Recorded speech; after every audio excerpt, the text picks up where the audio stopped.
Welcome to my channel. Thank you for watching this video. Kindly subscribe. అంటే మీరు home loan తీసుకుంటే సడన్గా home loan కానీ లేదా లోన్ అగేన్స్ట్ ప్రాపర్టీ లోన్ తీసుకుంటే సడన్గా మీ ఈఎంఐ అనేది టెన్యూర్ అనేది ఇంక్రీజ్ అయి ఉంటుంది.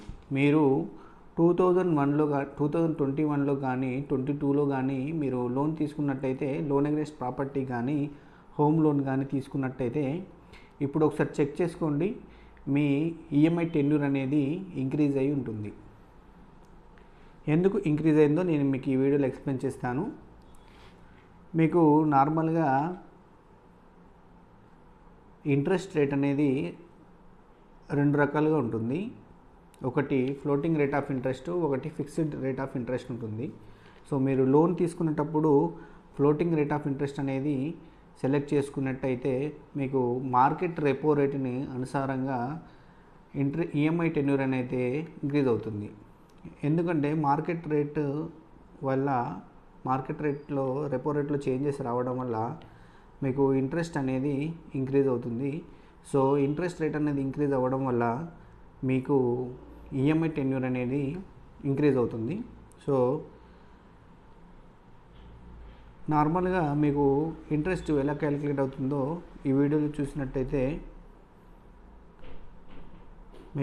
మీరు ఒక 10 lakhs లోన్ తీసుకున్నట్టయితే ఈ వీడియోలో చూపించినట్టు మీ ఇంట్రెస్ట్ రేట్ పర్సంటేజ్ అనేది 6% అనుకుంటే మీ టోటల్ ఈఎంఐ అనేది పర్ మంత్ 87,185 అనుకుంటే, సో అందులో నుంచి మీకు 60,000 రూపీస్ ఇంట్రెస్ట్ పోతుంది. రిమైనింగ్ 27,185 రూపీస్ అనేది మీ ప్రిన్సిపల్ అమౌంట్లో నుంచి మైనస్ అవుతుంది. సో ఈ 6% అనేది మీ ఇంట్రెస్ట్ అనేది ఎవ్రీ మంత్ మీకు ఏదైతే ప్రిన్సిపల్ అమౌంట్ స్టాండింగ్ ఉందో దాని మీద క్యాలిక్యులేట్ అవుతూ ఉంటుంది. సో ఇలా చూసుకున్నట్టయితే మీ ప్రిన్సిపల్ అమౌంట్ అనేది ఈ అవుట్ స్టాండింగ్ అమౌంట్లో మైనస్ అవ్వడం వల్ల సో మీ టెన్యూరిటీ అనేది మీ ప్రిన్సిపల్ అమౌంట్ అనేది తగ్గుతూ ఉంటుంది. సో ఇలాగే ఇంట్రెస్ట్ అనేది క్యాలిక్యులేట్ అవుతుంటుంది. సో మీ రెపో రేట్ చేంజ్ అవ్వడం వల్ల ఎప్పుడైతే ఇంట్రెస్ట్ రేట్ అనేది ఎఫెక్ట్ అవుతుందో ఆటోమేటిక్గా మీ ఇంట్రెస్ట్ అమౌంట్ అనేది ఎక్కువ కట్ అవ్వడం వల్ల ప్రిన్సిపల్ అమౌంట్ నుంచి బ్యాలెన్స్ అవుట్ స్టాండింగ్ అమౌంట్ నుంచి ప్రిన్సిపల్ అమౌంట్ అనేది తక్కువ కట్ అవుతుంది. సో అలా అవ్వడం ద్వారా మీకు టెన్యూర్ అనేది ఇంక్రీజ్ అవుతుంది. మార్కెట్ని బట్టి ఒకవేళ రెపో రేట్ ఇంక్రీజ్ అవుతే మీ ఇంట్రెస్ట్ రేట్ అనేది ఇంక్రీజ్ అవుతుంది. సో దానివల్ల మీకు టెన్యూర్ అనేది పెరగడం జరుగుతుంది. మీరు చెక్ చేసుకోవాలనుకుంటే ఈ స్క్రీన్షాట్లో చూపించిన విధంగా మీకు ప్రతి క్వార్టర్ అనేది రెపో రేట్ అనేది చేంజ్ అవ్వడం జరుగుతుంది. మీకు జనవరి, ఏప్రిల్, జూలై, అక్టోబర్ ఇట్లా 4 monthsకి ఒకసారి రెపో రేట్ అనేది చేంజ్ అవుతూ ఉంటుంది. రెపో రేట్ చేంజ్ అవ్వడం వల్ల మీ ఇంట్రెస్ట్ రేట్ మీద ఎఫెక్ట్ అనేది పడుతుంది. ఒకవేళ రెపో రేట్ అనేది పెరిగితే మీ ఇంట్రెస్ట్ రేట్ అనేది పెరుగుతుంది, దాని ద్వారా మీ ఈఎంఐ అనేది పెరుగుతుంది. ఒకవేళ రెపో రేట్ అనేది తగ్గితే మీకు ఇంట్రెస్ట్ రేట్ కూడా తగ్గుతుంది. మీరు ఫ్లోటింగ్ రేట్ ఆఫ్ ఇంట్రెస్ట్లో మీరు లోన్ తీసుకున్నట్టయితే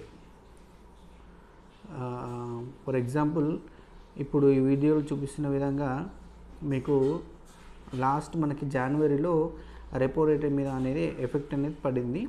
సో అప్పుడైతే ఈ ఇయర్లో అయితే ఏం చేంజెస్ అని అవ్వలేదు. నెక్స్ట్ రివైజ్డ్ డేట్ వచ్చేసి ఏప్రిల్ 1, 2024లో మీకు ఒకవేళ రెపో రేట్ పెరిగినట్టయితే మళ్ళీ మీ టెన్యూర్ అనేది ఇంక్రీజ్ అవుతుంది, ఇంట్రెస్ట్ రేట్ కూడా ఇంక్రీజ్ అవుతుంది. సో మీరు లోన్ తీసుకునేటప్పుడు ఏ ఇంట్రెస్ట్ టైప్లో లోన్ తీసుకుంటున్నా అనేది చెక్ చేసుకోండి. మీరు ఫిక్స్డ్ రేట్లో తీసుకున్నట్టయితే మీకు ఈ రెపో రేట్ అనేది ఏం ఎఫెక్ట్ అనేది ఉండదు. ఫిక్స్డ్ రేట్లో తీసుకున్నట్టయితే ఫిక్స్డ్ రేట్ ఆఫ్ ఇంట్రెస్ట్లో ఉంటే మీరు ఎంతైతే టెన్యూరిటీ మీరు అగ్రిమెంట్లో ఉన్నట్టు టెన్యూరిటీ ఎన్ని మంత్స్ ఉందో అన్ని మంత్స్కి అయితే మీకు సరిగ్గా అంతే టెన్యూర్ అనేది ఉంటుంది. ఫ్లోటింగ్ రేట్లో చేంజ్ అవుతూ ఉంటుంది. ఈఎంఐ టెన్యూర్ అనేది చేంజ్ అవ్వడానికి ముఖ్యమైన కారణం ఇంట్రెస్ట్ రేట్లో చేంజెస్ అవ్వడం వల్లనే మీకు ఈఎంఐ టెన్యూర్ అనేది పెరుగుతుంది. సో మీరు ఎప్పుడైనా హోమ్ లోన్ కానీ లోన్ అగేన్స్ట్ ప్రాపర్టీ కానీ తీసుకునేటప్పుడు ఫిక్స్డ్ రేటా ఫ్లోటింగ్ రేటా చెక్ చేసుకొని మీరు లోన్ అనేది తీసుకోండి. నార్మల్గా చూసుకున్నట్లయితే ఫ్లోటింగ్ రేట్లో ఇంట్రెస్ట్ రేట్ అనేది తక్కువ ఉంటుంది, ఫిక్స్డ్ రేట్లో ఇంట్రెస్ట్ రేట్ అనేది ఎక్కువగా ఉంటుంది. సో మీరు ఫ్యూచర్లో ఈఎంఐ ఇంట్రెస్ట్ రేట్ అనేది పెరుగుతుంది అనుకుంటే మీరు ఫిక్స్డ్ రేట్లోనే లోన్ అనేది తీసుకోండి. లేదంటే ఫ్యూచర్లో తగ్గే అవకాశాలు ఉంటే ఫ్లోటింగ్ రేట్లో తీసుకోవచ్చు. సో ఈ వీడియో మీకు ఇన్ఫర్మేటివ్గా అనిపించినట్టయితే like it, share it, comment it, subscribe the channel. Thank you for watching this video. Thank you.